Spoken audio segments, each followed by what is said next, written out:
नमस्कार मित्रांनो, अत्यंत महत्त्वाची बातमी बघा. शिक्षक तर कर्मचारी भरती प्रक्रियेला येणार वेग, अशी बातमी आहे बघा. आता ही बातमी नेमकी काय ते तुम्हाला मी थोडक्यात सांगतो. बघा आता ह्याच्यामध्ये जे काही महत्त्वाचे मुद्दे आहेत बघा ते तुम्हाला सांगतो. शासनाकडून शिक्षक तर कर्मचाऱ्यांच्या भरतीचे निकष जाहीर म्हणजे निकष जाहीर झालेले आहेत. आणि दुसरा मुद्दा कोणता आहे बघा, भरतीसाठी महाराष्ट्र खाजगी शाळांतील कर्मचारी सेवेच्या शर्ती सुधारणा नियम 2026 बनविला. म्हणजे त्यांनी नियम बनविला आहे.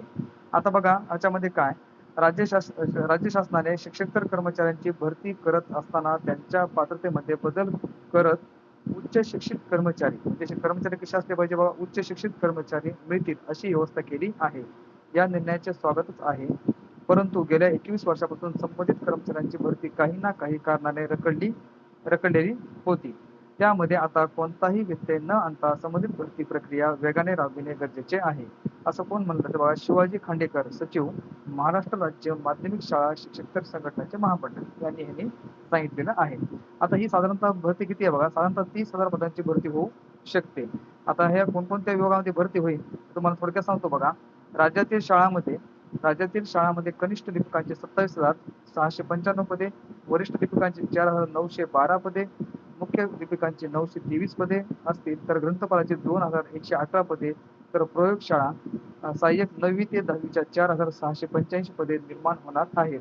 सोबतच प्रयोगशाळा सहाय्यक उच्च माध्यमिक 2,040 पदेही यातून निर्माण केली जाणार आहेत. या निर्णयाने जेथे पदे रिक्त आहेत तेथे भरतीसाठी संधी आली आहे. म्हणजे ही चांगली गोष्ट आहे आपल्यासाठी.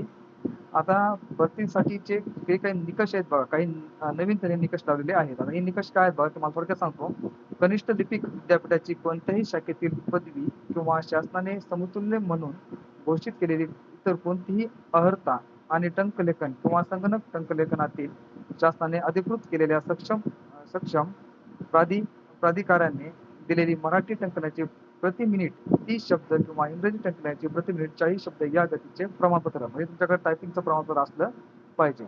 दुसरा मुद्दा काय बघा, वरिष्ठ लिपिक नियमित वेतन श्रेणीसह कनिष्ठ लिपिक हे पद धारण करणाऱ्या व त्या पदावर 3 वर्षांहून कमी नाही इतकी सेवा पूर्ण करणाऱ्या व्यक्तीमधून ज्येष्ठता नि गुणवत्ता या आधारावर सुयोग्य व्यक्तीच्या पदोन्नतीने म्हणजे याच्यामध्ये तुम्हाला बघा 3 वर्षांहून कमी नाही आणि इतकी सेवा पूर्ण करणाऱ्या व्यक्तीमधून ज्येष्ठता आणि गुणवत्ता या आधारावर सुयोग्य व्यक्तीची पदोन्नती केली जाणार आहे.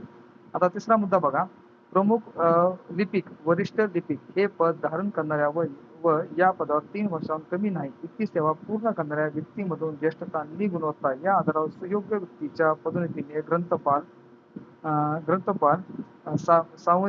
सांविधानिक विद्यापीठांची ग्रंथालय विज्ञान विषयातील पदवी किंवा मान्यताप्राप्त संस्थेच्या ग्रंथालय विज्ञान विषयाच्या पदविकेसह सांविधानिक विद्यापीठाची कोणतीही शाखेची पदवी सांविधिक विद्यापीठाची कोणत्याही शाखेची पदवी.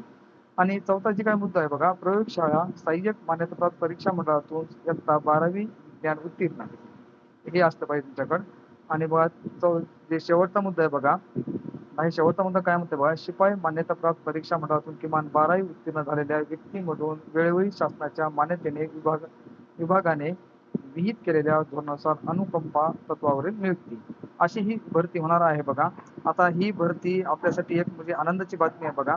आता शिक्षक भरती तर होणार आहेच तुम्हाला माहित आहे, पण शिक्षकेतर कर्मचारी देखील भरती व्हायला पाहिजे. कारण ही भरती झाली तर शाळेला एक चांगले असे आपल्या कर्मचारी मिळतील. यासाठी तुम्ही प्रयत्न करू शकता. जर तुम्ही या ज्या निकषामध्ये जर बसत असाल तर तुम्ही नक्कीच प्रयत्न केले पाहिजेत. धन्यवाद.